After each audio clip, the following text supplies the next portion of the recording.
Thank you very much. And everybody else is missing out on some really interesting information, I think.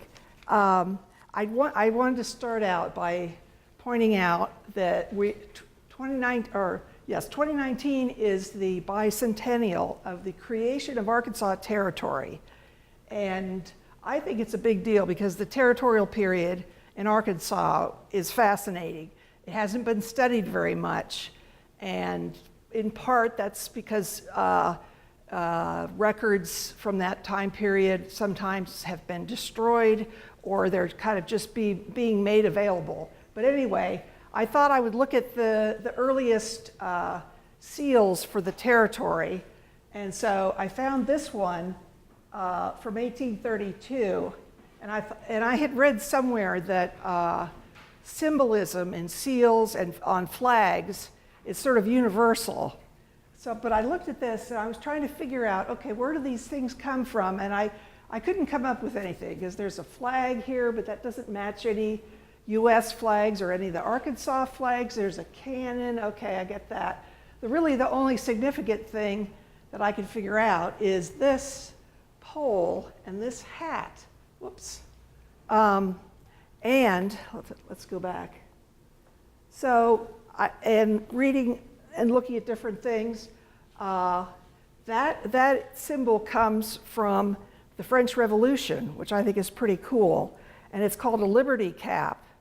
And so it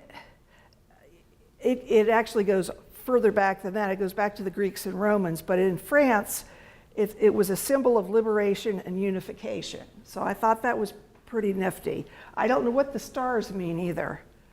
Then this is the 1835 seal, and this is much more what the modern seal of the state of Arkansas looks like. It has the same symbols, such as there's a steamboat, a plow, a beehive here.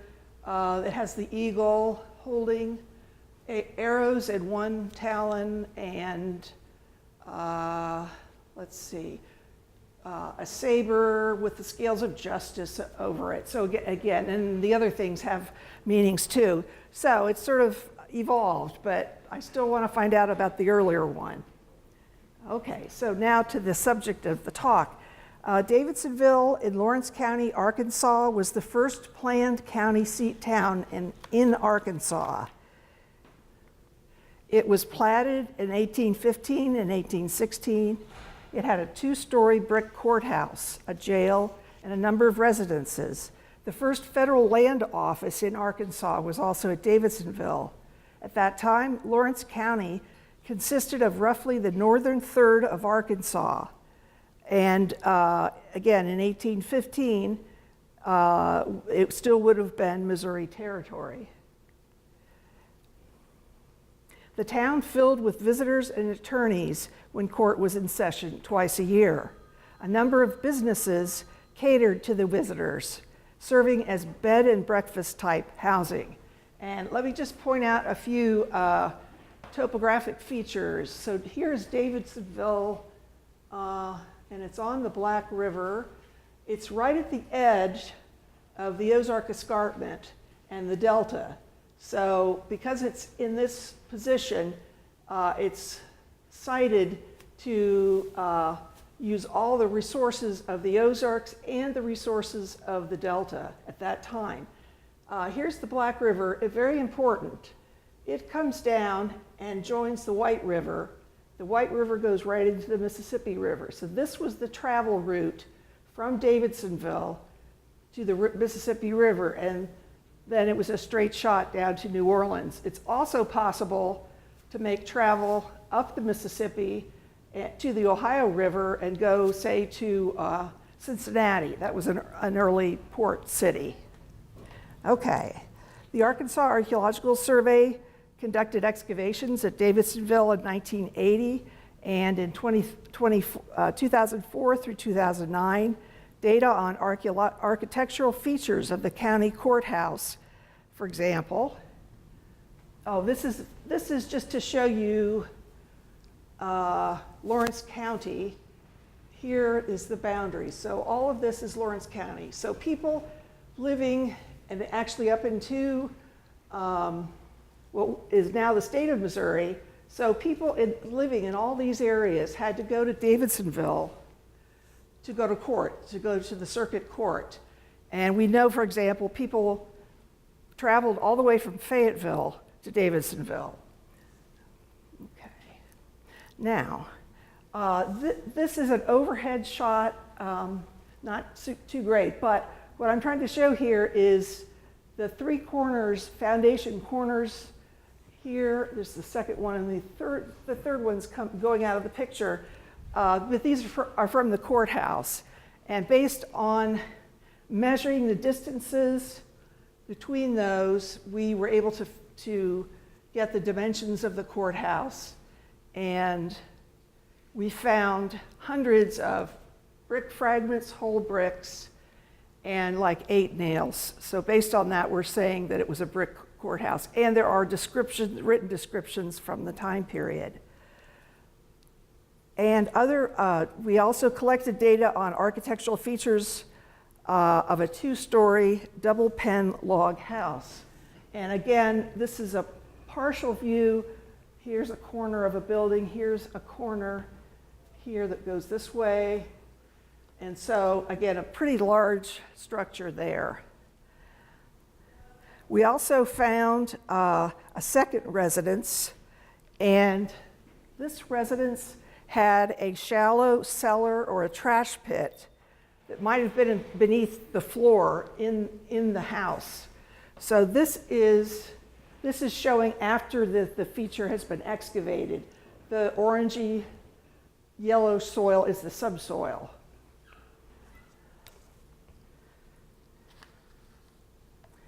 This astounding feature contained 76 whole or reconstructible ceramic dishes and pots, bone-handled cutlery,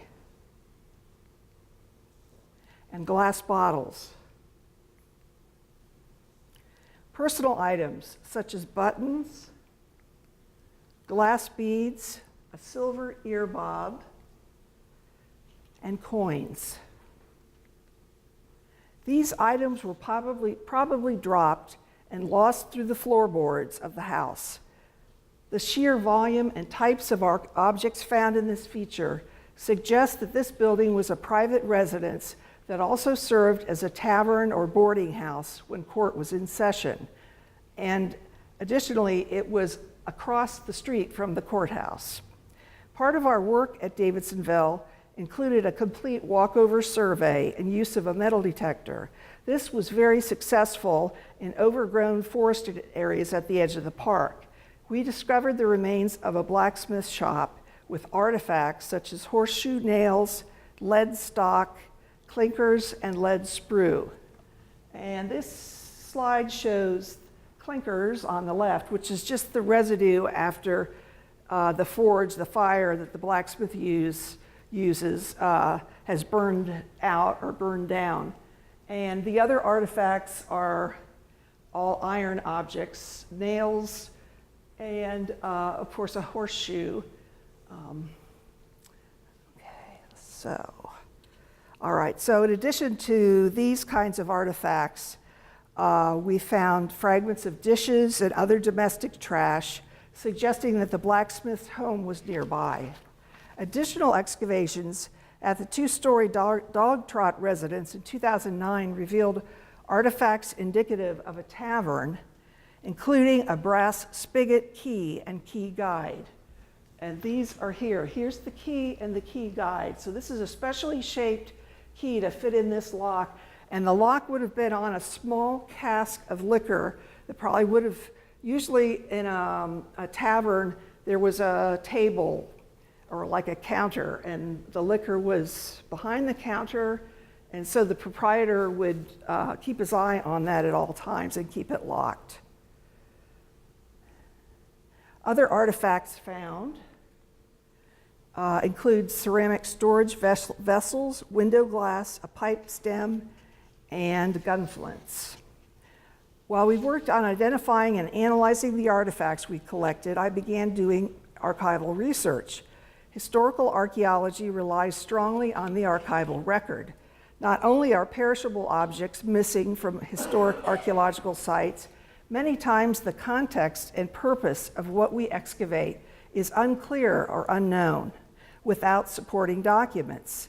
If we were studying modern people, we would ask them. Without professionally managed archives, this research could not be done. We seek to understand everyday life of regular people. Not only that, we want to understand how the early 19th century townspeople at Davidsonville translated English culture and adapted it to the frontier. When we began our most recent excavations, the 19th century Lawrence County Records collection had been donated by the county to the Lawrence County Historical Society. The records had been stored at Powhatan State Park. In 2004, Arkansas State Parks decided to renovate the Powhatan Courthouse. The records were moved to Ellis Library Special Collections at Arkansas State University in Jonesboro. This is where I first examined Lawrence County records. At that time, there were 250 boxes of records with no box inventories or finding aids. I was able to find useful information, but it was a hit or miss prospect. In March 2011, the Northeast Arkansas Regional Archives, whoops, got ahead of myself. There, one more. There. Let's see, opened. The centerpiece of their collections are the Lawrence County historical records. For a total of more than 6 weeks, I have examined government records at Niera relevant to Davidsonville and early Lawrence County. I want to share with you some of the fantastic documents that I rediscovered with the help of Niera archivist Meredith McFadden. The Niera staff continue to catalog the Lawrence County papers. The Arkansas Archaeological Survey was fortunate to be asked to collaborate with the Center for Advanced Spatial Technologies at the University of Arkansas on 2 exciting projects. In 2011, we created a computerized 3-dimensional reconstruction of Davidsonville. We also created an online artifact catalog illustrating artifacts that we have excavated, along with descriptive information. With the focus on buildings and their interiors, much additional archival research was done, including looking at contemporaneous county seat towns in Missouri. The second project with CAST that was completed at the end of last year involved using the 3-dimensional town reconstruction and adding to it for use with an educational kiosk in the park's new visitor center. We wanted to use this opportunity to populate our reconstruction with additional buildings and information. These buildings are those which are described in the archival record for which we have not yet found archaeological evidence. We know that Davidsonville was oriented to the Black River. There were no developed roads at the time, only narrow, muddy tracks through the woods. It follows that Davidsonville must have had a riverfront with docks and perhaps some storage buildings. Although this could be inferred from other towns of this period, we had no direct evidence. This slide shows a scan of the first page of an original document written and signed in 1819. It is an employment agreement between business owners William Harris and William Wadsworth and future employees William Hodge, Squire Peavyhouse, Francis Pierce, and John Curitan. Harris and Wadsworth own flat-bottom boats, numbers 1 and 2. They are hiring the 4 named gentlemen to be boat hands, taking the 2 flatboats to New Orleans and returning. They will be paid $25 a month, with another $50 paid on their arrival back to Davidsonville. We know from secondary sources that there were several stores at Davidsonville. Searches of Lawrence County probate records at Niera revealed a tremendous amount of information on businesses in the town. The records include probate inventories for Staples Chamberlain and Colonel Robert Smith. Another wonderful source for territorial period records is the UALR Law School's Territorial Briefs and Records website. I found that William Drope and John Miller were partners in what was called a wilderness store in Davidsonville. There was a need for food and supplies for the town, but there would have also been travelers on the river and on foot passing through Davidsonville to points further south and west. The Black River was a transportation route from southern Illinois and southeast Missouri into Arkansas since the creation of the St. Francis Sunk Lands by the New Madrid earthquake of 1811 and 1812. And this shows a part of northeast Arkansas, and all the filled in areas with the little grass clumps here are the St. Francis Sunk Lands. And there's some over here too. So because of these, when people were coming mainly out of southern Illinois, they had to go around this area because they couldn't get through, and they had no idea how large of an area this was. So they came way further to the west and came down into Arkansas through Davidsonville. So Staples Chamberlain owned a store at Davidsonville. It's unclear whether or not he was in partnership with his brother Jason. We also don't know where the store was in town. Chamberlain died in August of 1820.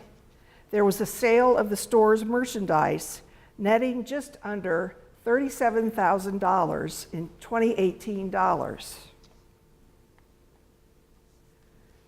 A total of 7,861 pounds of salt were sold at the estate sale. It took 3 slaves 3 days to load the salt into the buyers' wagons. The cost of this labor was paid from Chamberlain's estate. And here's more. Here's where the name of the individual buying the items, and here's all the salt here. Of course, salt was essential for preserving meat, fish. It was really very important. A second store at Davidsonville was owned and operated by Joseph Hardin and Colonel Robert Smith. Smith was licensed to sell merchandise in 1828. William Drope and John Miller also owned a store. It was in lots 13 and 14. For a time, John Miller lived on lot 23 across the road from the store. Drope filed a lawsuit against Miller in 1826, contending that Miller owed him money from the business. The long and drawn-out lawsuit was dismissed before a jury was able to rule on it. I took a closer look at the fabrics listed in Staples Chamberlain's store inventory. There are 17 different types of fabric listed in the store inventory, and at least 5 different colors. The fabrics range from osnabrig to silk. Oh, I forgot. This is an example of a salt box that in most households would have had a hasp on the outside and a lock, because that's how valuable salt was at that time. Okay. Here is a smock made from osnabrig. Besides farmers' and workers' clothing, osnabrig was used to make clothing for slaves. Silk was a high-cost luxury item used for clothing like this dress. This slide shows a man's waistcoat made from Marseille vesting fabric. While most of the fabric in the probate inventory is osnabrig and muslin, the overall quantities, 931¼ yards, seem to be very large. So I am doing more research into whether or not these quantities were the norm, or if this store and the others in Davidsonville had unusually large inventories. Perhaps the most exciting find in the Lawrence County records are 2 documents relating to 2 physicians living and working in Davidsonville. The first document is an 1817 partnership agreement between Dr. Adam Ritchie and David Lister. Ritchie's name might be familiar since he was the first postmaster at Davidsonville. One of Davidsonville's claims to fame is it had the first postal stop in Arkansas. It beat out the existing town of Arkansas Post by, I think, 2 weeks. So this was a big deal at the time. So Ritchie was the first postmaster at Davidsonville. For many years, there was a sign at the state park in Davidsonville identifying Lot 9, which is the site of one of the large houses that we found the foundation of, identifying that as Adam Ritchie's home and the site of the first post office in Arkansas. Because of the documents in the archives, we discovered that Ritchie and Lister actually lived on lot 4. So that's really where the original postal stop was. Okay, so the Ritchie and Lister families knew each other before Adam and David arrived in Davidsonville. They were both born in Cumberland County, Pennsylvania. Lister had a brother who was named Adam Ritchie Lister. In this agreement, Ritchie will train Lister to be a physician and an apothecary through a 2-year apprenticeship.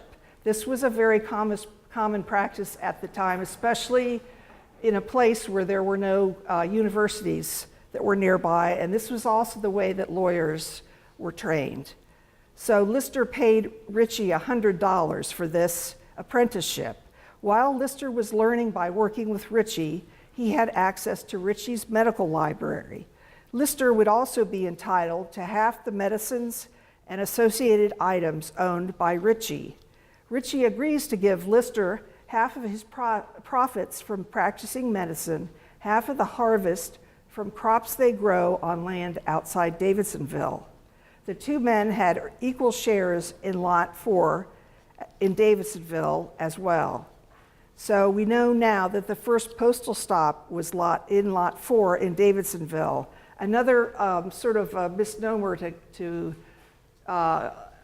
erase is the fact that at this time there were no post offices. Really, the only post office in the United States was in Philadelphia. So what it was the mail was brought by riders on horseback, and in Davidsonville's case, they came down from St. Louis through numerous towns. They had the mail in a bag, and they dropped it in front of the door of Dr. Adam Ritchie's home. And then he would bring the mail inside and put it on a piece of furniture, a dresser, or a table inside the door of his house. And people were on the honor system. They would come to his house, pick up the letters that were addressed to them, and take them. So it really couldn't be described as a post office. It's really a postal stop. So that's important. Okay. So, all right. This employment agreement also reveals that Dr. Ritchie and Mr. Lister intended to make house calls to people in the countryside because their agreement states that they will settle their accounts with each other every 3 months, except during fall sickness, a time when they could be very busy. A second document relating to Ritchie and Lister is an inventory of medicines and furniture belonging to the late firm of Ritchie and Lister. Sadly, David Lister died in 1818. The inventory is dated a year to the day after their partnership agreement was signed. The inventory is a fascinating and horrifying record of the medicines dispensed in the early 19th century. Many substances, such as mercury, known as quicksilver, mercury chloride, nitric acid, antimony, and turpentine, are now known to be poisonous. Other substances, such as opium, are illegal. And I have to say, it's pretty sobering to read about early 19th century medicine in the United States. Basically, the physicians, I'll say in quotes, just tried these various chemicals on people. It either killed the person or they got better. And the other thing is, because of Dr. Benjamin Rush, who was one of the signers of the Bill of Rights, he was really big on bleeding people. And so you'll notice, when I first was trying to transcribe this, I saw one German phlegm, and I thought, what's German phlegm? And I Googled it, and it's like, the German character, the German psyche. I said, no, that can't be it. What I finally realized, the object is called a phlegm. It's like a pocket knife, but it's for bleeding people. And it's very sharp, and that's what they did. They would cut here, and again, it was just like the experimenting with chemicals. Some people would get better after being bled. Most people didn't get better, and it made them actually worse. I just assumed that the phlegm lancet was made in Germany, and that's where the German comes in. This sort of just points out the difference in the language, the English language, from then until now. It's just like we have a lot of terms related to computers that are new. The other thing about this was the challenge for me.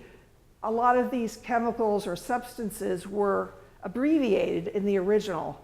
And so I spent a lot of time trying to figure out what these things were because it was fascinating to me. Okay, so we think that Adam Ritchie's apothecary shop and office may have been a two-story building. The apothecary shop might have been on the first floor. This is just an expanded version of that inventory of medicines and furnishings. The apothecary shop might have been on the first floor of the building with the doctor's office upstairs. Perhaps one of the wealthiest inhabitants of Davidsonville was attorney Samuel Couples. Because some Lawrence County deed records have been lost over time, we do not know which lot or lots Couples owned in the town. Nevertheless, his probate file contains much relevant information, including bills to be paid by his estate. These included paying a physician, Dr. Peyton R. Pittman, $9. He cared for Couples during his last illness. There's one for building a coffin and the actual burial, $10. And one from a gentleman for crying sale, spelled S-A-I-L. So for $1, this fellow walked through the town informing everyone he saw of the date and time of Couples' estate sale. So that points out another aspect of these original records. There's a lot of phonetic spellings. And I come to find out, the first dictionary that was published by Daniel Webster, I think, came in the 1820s, and even educated people did not spell well. So that just makes it really interesting to, in addition to the handwriting. Anyway, the probate inventory offers clues to what Couples' home might have looked like on the inside, based on the number of quality pieces of furniture made with walnut and cherry. There would have been enough to fill a living room, dining room, kitchen, and 3 or more bedrooms. They had a looking glass that may have been used in the living room or one of the bedrooms. The Couples family owned 22 books, among them Bosanquet and Puller on court cases. And this is the title page from that book, published in 1805. And that's another thing I discovered in probate records, is that many men in Davidsonville owned books, and some of them quite a lot of books. Samuel Couples also owned a gold watch, which was very unusual for the time. Other items in the inventory hint at activities outside the home in the working yard. A quantity of objects that were used in a distillery are listed. These include whiskey barrels, a set of measures, wood, funnels, still, tube, flake stands, and 2 barrels of whiskey. Couples received a license to operate a tavern in Davidsonville on July 6, 1824. Distilleries were very important to early 19th century farmers. It was a way of using up bulky grain crops and creating a product that was easy to transport and sell. It appears that Samuel Couples had a grist mill, since a grindstone is listed in the inventory, along with the mention of a lot of corn in the mill house. It made sense to have a grist mill with a distillery because the first step in distilling was grinding the grain into coarse meal. It is possible that the distillery was in a shed or had a suspended gable roof to keep the equipment dry. Unfortunately, there's no information in Samuel Couples' probate records about outbuildings. We have not yet found any trace of a chicken coop, smokehouse, distillery, mill, or privy at any of the residences in Davidsonville. While some of these structures might have been built of wood, there still should be some sort of below-ground evidence.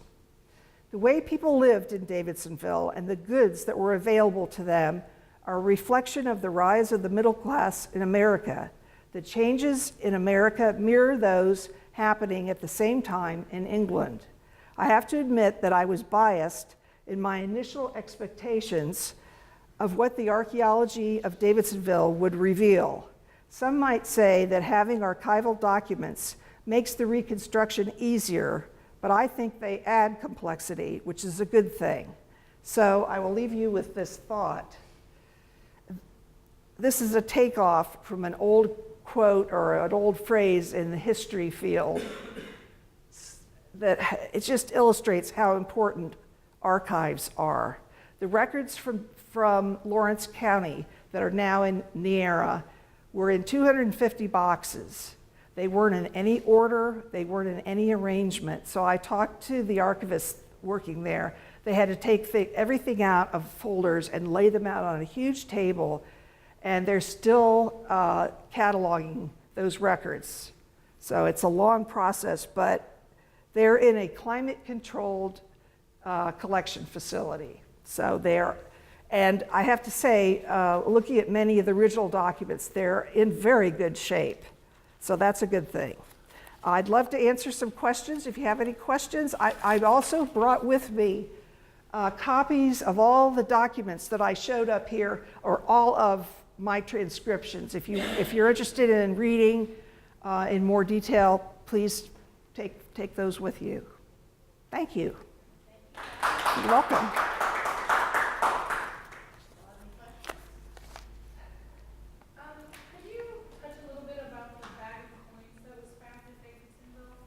Okay, yes. It actually wasn't a bag. It was a tiny leather pouch, and we just found like one side of the pouch. These were buried in that feature that I showed you early on that was incredibly rich. The coins are all made of silver. They preserved the leather. Well, silver, and there were some with copper.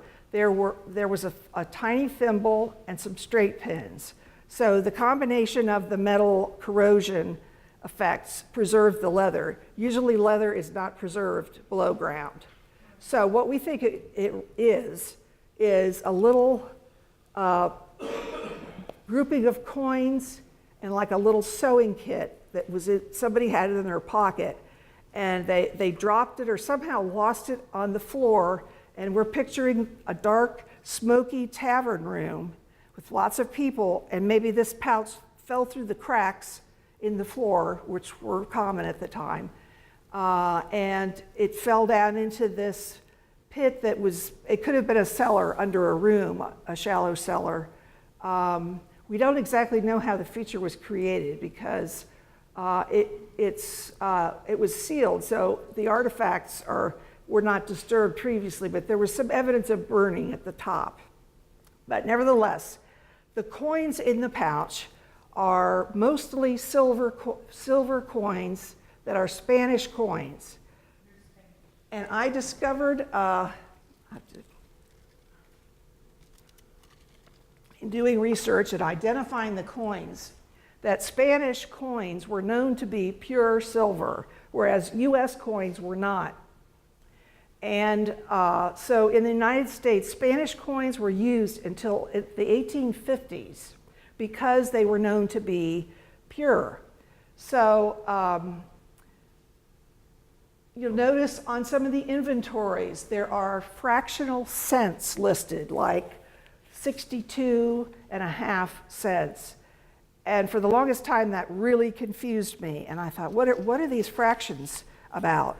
Well, what it is about is the use of Spanish coins in the United States. So you've all probably heard the expression 2 bits, 4 bits, 6 bits, $1. Well, 6 bits don't equal, 6 quarters don't equal $1. Okay, that's referring to Spanish coins. And at this time in the world, but in the United States certainly, Spanish coins were cut into what are called bit pieces, little pie-shaped pieces, to make change. Even though there were smaller coins available, this was very common.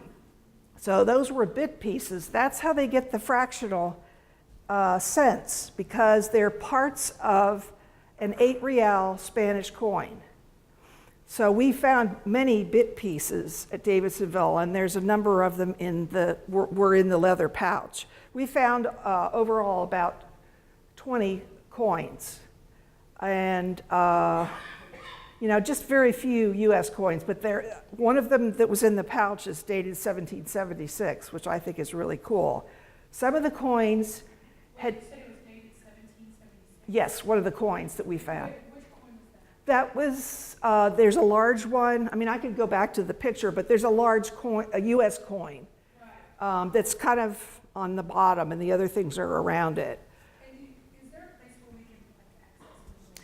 Yes, I didn't bring the name of the website, but you could go, if you go to the Center for Applied Spatial Technologies at the University of Arkansas, and you have to go into, I believe, it's like current research or research. They have a number of websites where they've done 3D reconstructions of places that no longer exist, such as the Japanese internment camps at Rower, which is a wonderful one. But there's also the Davidsonville reconstruction, and there's an online artifact catalog. So that should have the coins, that should have everything that's in the pouch. And if you want even more information than that, I'd be happy to send you some information if you just give me your name and information. So this surprised me that this was going on, but this was very common. What I was also going to say is some of the coins that we found are incredibly worn, and some of them were so worn down we could not tell what kinds of coins they were. So you have to think about this. It's not like today when, you get a dollar bill and it's all ripped up and taped. The bank has new dollar bills to hand out. The coinage was somewhat limited in number, so it was handled by thousands of people. Okay, that was my next question. What do you think the erosion? Well, actually, on the back of the Spanish coins, there is a minter's mark, or a mint mark, which identifies the place where they were minted. Right. And one of the coins was minted in Madrid, Spain, but one of them was minted in Mexico City. And of course, the Spanish had occupied South America, Central America. So, one made its way all the way from Madrid to Davidsonville, another one from Mexico City. So these are long distances, so they were hand-to-hand trade. That's pretty amazing. Where Davidsonville is now, it's northern Randolph County. It's still a remote area, low population. It just amazes me that these people traveled wide distances, but they did. And so people were coming and going through Davidsonville all the time. There are a number of families that I can identify who lived in Davidsonville for a while, but then went to Little Rock, or some went to Fort Smith. The Peavy houses I mentioned, they started out in Davidsonville. There are still Peavy houses in Fort Smith. There's a Peavy House cemetery. The Stubblefields, that was a huge family in Randolph County. There are Stubblefields in Fayetteville. So it's a small enough state, and we have a low enough population that you can see these patterns, where in larger, older states, that information has been lost. So, yes? The Samuel Couples that you referred to. Yes. It's Cupples. And I haven't been able to find anything about him. I have Ancestry.com, and I saw he's a real enigma. It says in the records he was an attorney. I mean, there should be some records of him. And being so wealthy and having all kinds of personal property. The frustrating thing about the Davidsonville records is at the state archives, I found a letter from the early, 1920s from a passerby who saw a man from the county courthouse burning records sort of in a side yard. And these probably were some of the early Lawrence County records. So the land records for Davidsonville are really spotty. There's information on some of the lots, and through time there's some information of sales to this or that person, but there's just big gaps that we don't have any records for. And I'm afraid that happened in a lot of places and a lot of times because the courthouses have to make room for the more modern records, and a lot of times they don't have room. So this is a problem. So we have to sort of go with what we have and keep a lookout for other records. So I wish I knew more about him. I know some people that, and Yes, sure. that's how they spell it. Oh, interesting. Okay. Yes. You said so far no smokehouses or chicken coops or privies or none of them have been found. Is there any, just any idea where they could be? If they'd be all the way further out or maybe closer to the river? Well, really, at this time, they should be pretty close to the house. There is a well that is, someone later, I don't know when, made a brick enclosure around it that's mortared, but that's later. There used to be a sign there that said this was the town well, but I don't think that was the town well. I think it went with the double pen two-story dog trot that was in lot 9. One thing that we could do with that is excavate it, but that's a big job, and we just don't know what we'd get into. We do have fairly close by, there are the 2 oldest standing wooden structures in Arkansas, and these are in the northern part of Randolph County, almost to the Missouri state line. One is the Rice House, which was built in 1828, and the other is the Looney Tavern, which was built in 1833, and they determine these dates by dendrochronology tree ring dating, so it's really precise. The Rice House still had a smokehouse standing, and the original log house had been covered up with clapboard siding in the early 1900s. So it's right near a highway, but from the highway, it looked like a regular farmhouse. It stayed in the same family from all that time, and they lived pretty close by. There's a little family cemetery nearby, so at least the smokehouse, we could see how large it was. But I suspect the outbuildings at Davidsonville just probably were wooden, and there wasn't maybe any foundation at all. They were just resting on the ground, or they could have been stacked rocks, and then they were used somewhere else later. We'd love to find a privy, because privies are just chock full of great artifacts. That's just the way it is. But we haven't found that. Part of the problem with the location of the town site is flooding every spring. So close to the river, it still floods. And they've had some huge floods in that area in recent years. And another sort of, I guess you'd have to say, a sort of problem is the park itself. When the park was created in the late 1950s, I think there was some earth moving done, so maybe some smoothing out of uneven areas. And unfortunately, that may have destroyed some archaeological deposits, because the archaeological deposits at Davidsonville that we found are very close to the surface. They're just really under the sod layer. They're really fragile. And we had to impress upon the staff and the larger staff, the administrators, that it would not be a good idea, for example, to leave the excavation unit from the big dog trot house. We found the foundation of the fireplace chimney, limestone blocks at the bottom, and it was a brick chimney. But one of the administrators said, "This is cool, we got to leave it open so people can see it." And I said, "No, it's just way too fragile. And if you had a lot of rain, the sides of the excavation unit would cave, it just would be a disaster." So, we've covered everything up. One thing I suggested in one of my reports was that they could erect what are called ghost structures. And I've seen those in Philadelphia. I think it's Ben Franklin's house.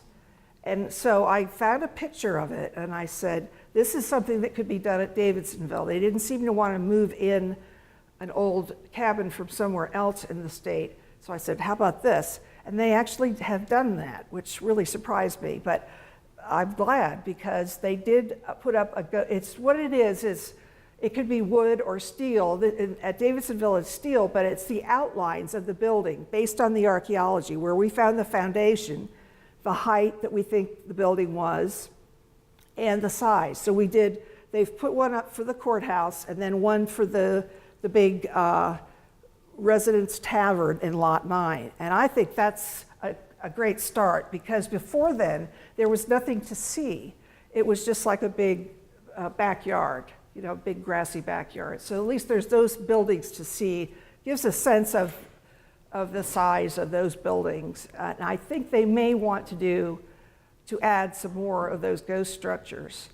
Another thing, there was a piece of property that is within the platted area of the town that had been in private ownership, and State Parks purchased that.